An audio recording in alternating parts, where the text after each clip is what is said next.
Himayatnagar railway स्थानकावर डीआरएमची अचानक पाहणी, कामांना गती देण्याच्या सूचना।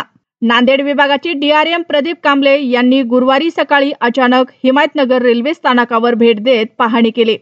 अमृत संवाद योजनेतून नागरिक व प्रवाशांच्या तक्रारी ऐकून तात्काळ उपाययोजना करण्याच्या सूचना त्यांनी अधिकाऱ्यांना व ठेकेदाराला दिल्या। अमृत भारत योजनेतून मंजूर झालेल्या 42 कोटीच्या कामांना गेल्या 2 वर्षापासून संथ गती आहे। निकृष्ट साहित्य, सुरक्षा अभाव आणि हलगर्जीपणाबाबत नागरिकांनी केलेल्या तक्रारीनंतर तसेच खासदार नागेश पाटील अष्टीकर यांच्या भेटीनंतर ही पाहणी महत्त्वाची ठरली।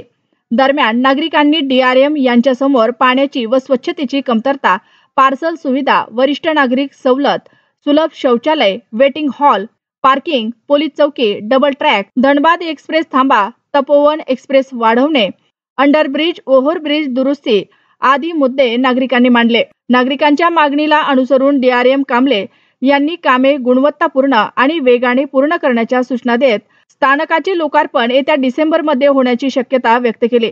भेटीदरम्यान हिमायतनगर शहरातील अनेक स्थानिक कार्यकर्ते व नागरिक उपस्थित होते।